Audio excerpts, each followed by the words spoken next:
Nous voulons moderniser le Nawetan pour le rendre beaucoup plus professionnel et beaucoup plus bénéfique pour les équipes.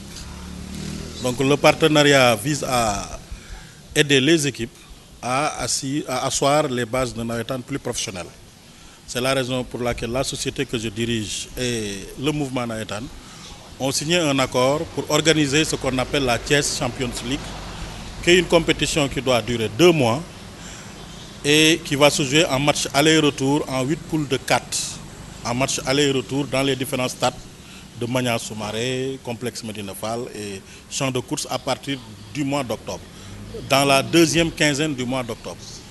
Dans ce projet, nous ne sommes pas seuls, nous serons accompagnés par plusieurs sponsors et plusieurs partenaires qui vont nous aider à rémunérer les équipes, les 32 équipes à hauteur de 2 millions, 1 million pour chaque manche. 1 million pour la match aller, 1 million pour la match retour et 500 000 francs à partir des huitièmes de finale pour les équipes vainqueurs. Et le vainqueur du tournoi va recevoir 5 millions. Il est entendu que cet argent va permettre aux équipes de se prendre en charge pour jouer au minimum 6 matchs. Et maintenant, si les équipes se qualifient, elles vont pouvoir empocher plus d'argent. Nous allons injecter au total à peu près 96 millions pour le mouvement Nawetan.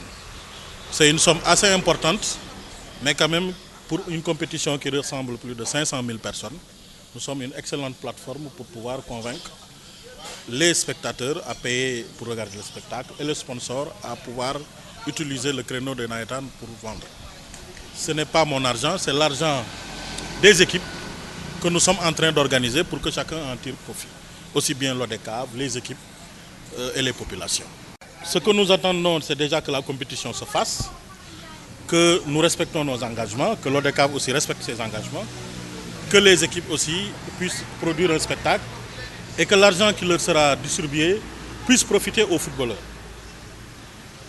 Il est entendu que dans le Nawetan, on parle beaucoup de fonds, mais le plus important, ce sera que les footballeurs puissent être rémunérés, si minime soit-il, par ces montants, qui sont leur argent, parce que c'est les recettes de la billetterie, les recettes de sponsors, qui est d'abord l'argent des footballeurs avant d'être l'argent de personne. C'est-à-dire quand vous faites une compétition, le football a plusieurs ressources. C'est le sponsoring, c'est les tickets d'entrée, c'est les droits de télévision. C'est les 3 principales recettes du sport. Maintenant, il se trouve que dans le Nawetan, aujourd'hui à Thiès, on n'a que les billets. Maintenant, nous allons apporter le sponsoring. Les droits de télévision, il est entendu que pour le moment, c'est prématuré. Mais c'est l'apport du sponsoring avec la billetterie qui fera de sorte que les équipes puissent quand même remporter un certain montant. Donc c'est un montage très simple qui est basé sur une logique et qui est basé sur également les recettes drainées régulièrement par les Nawetan. Et nous pensons que nos objectifs seront largement atteints et nous voulons même l'année prochaine augmenter les quotes-parts des équipes parce que nous pensons que c'est possible. Tout dépendra maintenant des attentes de cette année. Cette année est une année test, mais l'année prochaine aussi, si le projet réussit, nous allons revenir pour augmenter les argumentations. Je dois même dire que la presse aura une part privilégiée dans cette compétition parce qu'il sera prévu une tribune de presse, une zone presse et des contrats seront signés avec toutes les radios. Ça, on n'a pas voulu le dire un peu, parce que ça fait partie des partenariats extérieurs que nous allons nouer avec des partenaires. Chaque radio recevra également aussi un montant que nous discuterons globalement avec vous pour nous permettre de faire la publicité des rencontres, les résumés, parce que aussi les médias en font partie. Ça, nous allons en discuter dès la semaine prochaine pour voir les modalités de collaboration avec la presse, pour que vous puissiez avoir dans les stades Internet, que vous puissiez avoir une tribune de presse bien équipée. On va équiper les tribunes de presse pour que les gens puissent travailler dans de bonnes conditions. Donc ça aussi, je tenais à le dire, parce que nous voulons professionnaliser tous les segments du mouvement Nawetan. Des footballeurs à la presse, en passant même par les spectateurs, parce que les billets qu'on va vendre seront même informatisés. Donc il n'y aura pas possibilité de tricherie. Tout ça, nous l'avons réglé. Ça, parce que ça fait 3 mois quand même qu'on discute du projet. C'est une préoccupation de beaucoup de personnes. Mais les billets seront informatisés et même personnalisés. Si vous voulez, on mettra même votre nom sur le billet. Ça, il n'y aura aucun problème. Attendez. Voilà. Oui. Nous connaissons la contrepartie financière des équipes. Oui. peut-on avoir la contrepartie financière de l'ODCAV? Enfin, je pense qu'ils sont quand même plus habilités à le dire. Je préfère quand même leur laisser la primeur. Mais il est évident que l'ODCAV est de la structure qui organise. Il est évident qu'elle doit être rémunérée. Mais je dois dire que ce n'est pas l'ODCAV qui prendra en charge les équipes. C'est la structure qui organise qui prendra en charge l'organisation des équipes. Donc aujourd'hui, je pense que quand même, eux, ils sont... Parce que bon, nous, le contrat, nous l'avons d'abord avec les équipes. L'ODCAV, quand même, a été très volontaire dans ce projet. Ils ont accepté de nous laisser toute l'organisation et de faire confiance à notre expertise pour pouvoir arriver à ce niveau. Ce n'est pas un montant qui est secret, mais je préfère quand même leur laisser la primeur parce que c'est quand même une contrepartie qui leur est destinée. Voilà. Waaw pour convention bi dañu xool ni nawetaan yàgg na mais li muy avancé dafa xaw a néew doole ñu ni léegi nañ fexe ba nawetaan ñu koy football ci wàllu professionnel maanaam mu nekk spectacle équipe bu génn deuxième tour mën a jouer au minimum 6 matchs ñetti matchs yi nekk phase aller ñetti matchs yi nekk phase retour ñu def ko ci compétition boo xam day rassembler fanweeri équipe ak ñaar équipe bu ne ñu jox la ci million ci phase aller bi joxaat la beneen million ci phase retour bi ci xaalis boo xam ni moo lay mën a permettre nga def say regroupement fay say footballeur ñëw stade football compétition bi nag équipe bi koy gagné moom dana am juróomi millions yoo xam ni daanaka moom lañ koy jox donc dañoo bëgg à partir de ñaareelu semaine ñeenteelu semaine mois d'octobre ñu commencé compétition bi comme ça nawetaan am Champions League am ñu fexe ba équipe yi di ci am loo xam ni dañ koy mën a defe seen préparation nga xam ni dina doon compétition boo xam ni dafay nekk compétition bu professionnel ñu def ko ci sécurité def ko ci ay terrain yoo xam ne aussi dafay am gazon loolu wanewul ni loolu moo tax ñuy gazonné terrain bi waaye bi ñu commencé gazon yi ci la idée bi jóg ñu ni waruñoo yam ci gazonné terrain yi waaye tamit dañoo war a gën a fexe ba mu am une compétition boo xam ni nawetaan dina nekk une compétition boo xam day mel ni une compétition phare boo xam ni équipe yi ci football au lieu que ñoom ñoo ciy dugal seen xaalis mais sponsors yi ak public bi xaalis bi ñu ciy mën a am moom la ñuy jël di leen ko reverser ñu organiser ko de sorte que ñëpp dinañ ci mën a am seen njariñ. waaw bu dee wàllu sponsoring bi am nañ ay sponsors yoo xam ni ñoo ngi waxtaan ak ñoom daanaka liggéey bi mat na du moins li ci des bariwul daanaka dinañ am lu mat ñetti sponsor ba ñeent ñoo xam dana ñëw jàpp ci liggéey bi loolu dana nekk une première pour le nawetaan. deuxièmement tamit wàllu billetterie ñëpp xam nañ nawetaan dafa bëri ay billets sauvages yoo xam ne dañ koy def. donc danañ informatiser billetterie bi maanaam boo ñëwee di jënd billet ticket bi ñu lay jox ordinateur moo koy génne donc dina mën a tax kenn dootu ko mën a falsifier dinañ def aussi benn innovation ci wàllu presse bi maanaam stade yi ñuy football yëpp dina am zone presse dina am tribune de presse boo xam ni dina am internet dina am cafétéria di ngeen fa mën a liggéey ngeen joxe seeni information ci anam yu mu gën a rafete am na aussi beneen partenariat boo xam ni dinañ ko signer ak organe de presse yi nga xam ne yëpp muy ay rajo wala ay journal yoo xam ni teew nañ Thiès pour que ñoom it ci mbir mi lañu ñu boole leen ci wàllu professionnalisation bi bu ko defee ñu am ay contrats commerciaux yoo xam ni danañ ko signé ak ñoom pour ñu mën a dawal mbir mi loolu daal moo ñu dajale woon ren nag dañuy essayer bu dee dox na déwén danañ essayer waat bu fekkee tamit doxul danañ xool li ci doxul ñu jéem koo corriger waaye daal li ma mën a garantir mooy équipe yi incha allah dinañ jot seen payoor loolu du am benn problème. que compétition bi généré xaalis wala ñàkk ko généré équipe yi moom incha allah suñuy engagement dinañ ko respecté équipe bu ne war na jot 1 million ci premier tour 1 million ci deuxième tour muy 2 millions mooy 32 meilleures équipes yi donc bu ñu footballee xaaj bu njëkk bi nañ leen avant ñu football xaaj bu njëkk bi dinañ leen jox 1 million bu ñu paree football bu ñu commencé waat football deuxième xaaj bi ñu joxaat leen 1 million donc équipe bi koy gagné dana am 5 millions ki perte finale bi am 2 millions 500. maintenant bu ñu demee ba ci huitième de finale yi match boo gagné di nga am maanaam téeméeri junni loolu daal lañ ni woon nañ ko signé tey mandargal ko et puis ñu war ko commencer liggéey ci fan yu néew di ñëw. Aujourd'hui pour signer un protocole entre Emedia de El Malick et l'ODCAV de Thiès dans le cadre du sponsoring. Donc la structure de El Malick s'engage à accompagner le nawetaan dans ces manifestations et ce sera à partir des 6e de finale. Je crois que ça va donner encore beaucoup plus d'engouement au mouvement à l'ODCAV, mais aussi permettre aux ASC davantage de pouvoir en fait se régénérer et encore permettre d'avoir une autre vie. Je crois qu'aujourd'hui, qui parle de sport parle de moyens, Et j'ai dit tantôt que les moyens que El Malick et sa structure ont mis à la disposition de l'ODCAV, c'est des moyens colossaux. Donc la somme tourne environ autour de 95 500 qu'on va distribuer entre l'ODCAV et les ASC. Je crois que ça c'est une bonne chose et ça permettra aux ASC, au-delà du football, d'avoir en fait des moyens qui le permettent même d'investir dans d'autres projets. Je crois que c'est notre vœu et c'est le vœu des autorités. D'ailleurs, leur présence a été très remarquée et ça nous permet encore de nous permettre davantage d'aller de l'avant. Bon, au niveau de l'ODCAV de Thiès, nous avons environ 235 ASC, mais le tournoi sera joué par seulement 32 ASC. Donc au terme des 16e de finale, c'est les 32 ASC qualifiés qui vont se partager la mise de 79 500 000. Donc, je crois que l'un des problèmes principaux du sport à Thiès, c'est le manque de structures sportives adéquates. Je crois que les gens l'ont déploré partout. On a eu la chance que l'État nous ait entendus et que l'État intervient au niveau du stade de Lat Dior. Pour 4 phases, on est à la première phase, mais El Malick aussi de manière bénévole a accepté d'engazonner les 3 stades qui restent, le stade Maniang Soumaré, le stade l'hippodrome champ de course et le complexe Médina Fall. Mais pour le moment, les travaux ont démarré au niveau du champ de course et au niveau du stade Maniang Soumaré. C'est nous qui avons demandé à El Malick de surseoir à l'engazonnement du complexe parce qu'il nous fallait démarrer. La commune de Thiès compte 90 ASC. El Malick nous a dit que les terrains seront à disposition le 1er septembre. Donc si on est dans cette date-là pour démarrer, il y aura beaucoup de problèmes et de retard. Donc on a demandé pour 2015 de gazonner le champ de course et le stade Maniang Soumaré et d'attendre, comme il l'a dit, en mai 2016 pour le complexe. Mais néanmoins, il nous a promis de mettre les projecteurs au complexe qui nous permettra de jouer en journée et en nocturne et de rattraper le temps perdu parce qu'on ne jouera pas au stade Maniang Soumaré, au stade Lat Dior. Mais ça, je crois qu'on est prêt à l'accepter.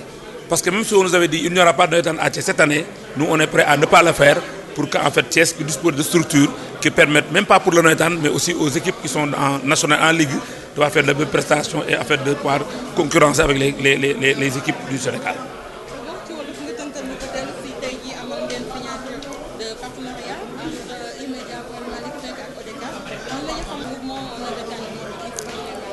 Bon, je crois que tey dañ fa daje woon pour waxtaan ak El Malick parce que dafa am benn société bu bëgg a signer benn contrat de partenariat ak le mouvement navétane. Je crois que lu am solo la wax naa ko sànq ni day tax tey mouvement navétane dox yeneen jéego parce que peut-être y a fukki at wala fukki at ak juróom ci ginnaaw kenn xalaatu loolu navétane noo ko am.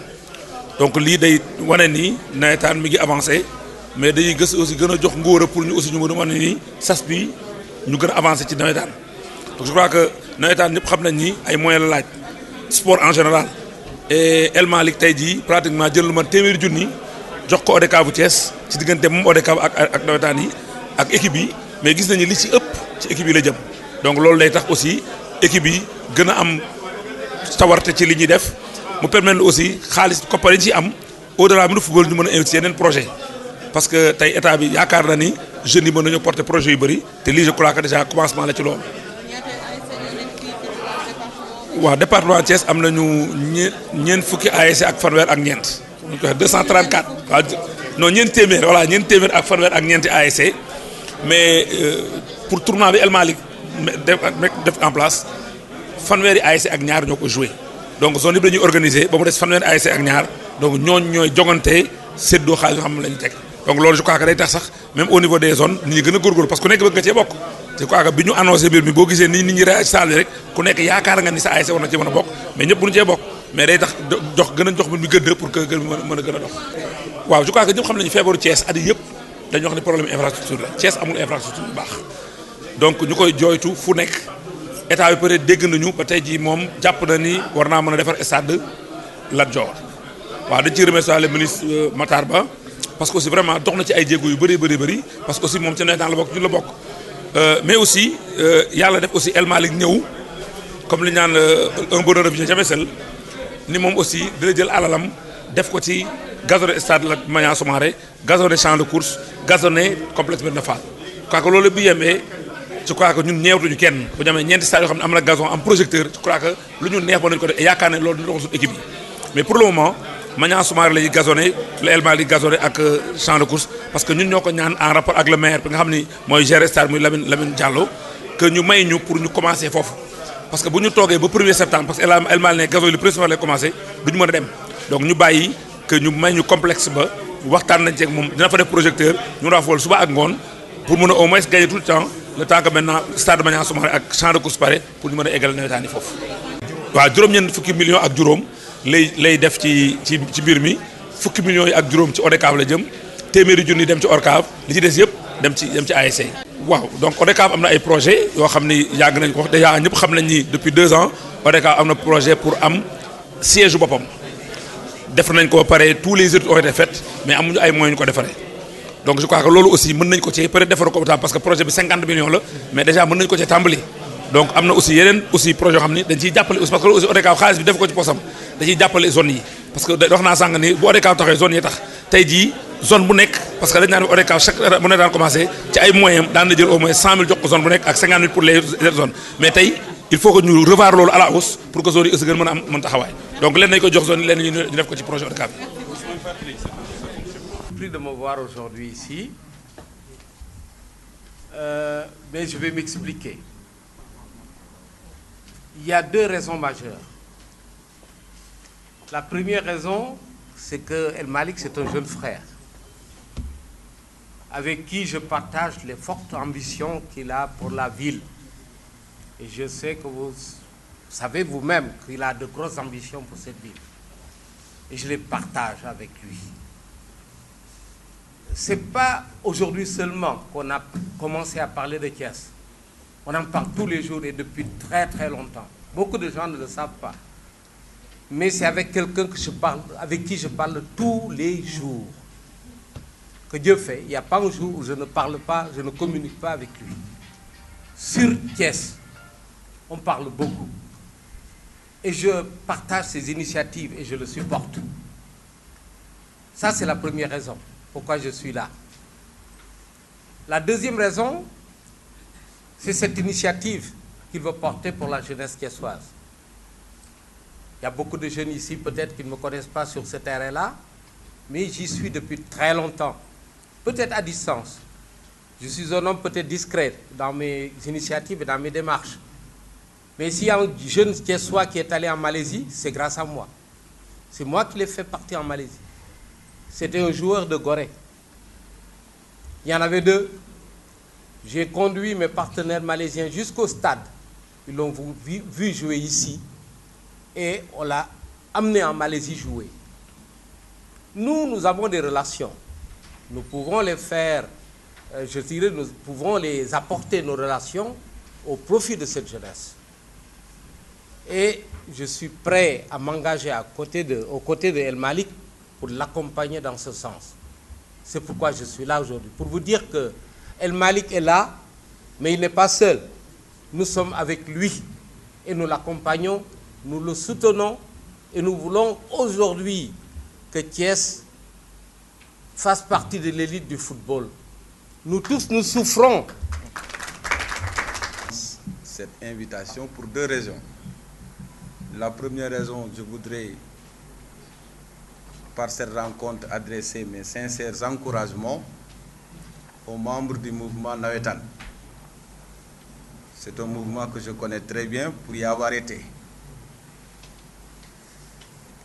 Et c'est une véritable école de vie. Aujourd'hui, le mouvement Nawetan est en train de produire des maires, des ministres, et demain, pourquoi pas, le président de la République. J'encourage très sincèrement les 2 présidents, Baïla et Ousmane. Donc, je disais à un ami que l'ODCAV de Thiès est devenu une famille. C'est 12 mois sur 12 mois.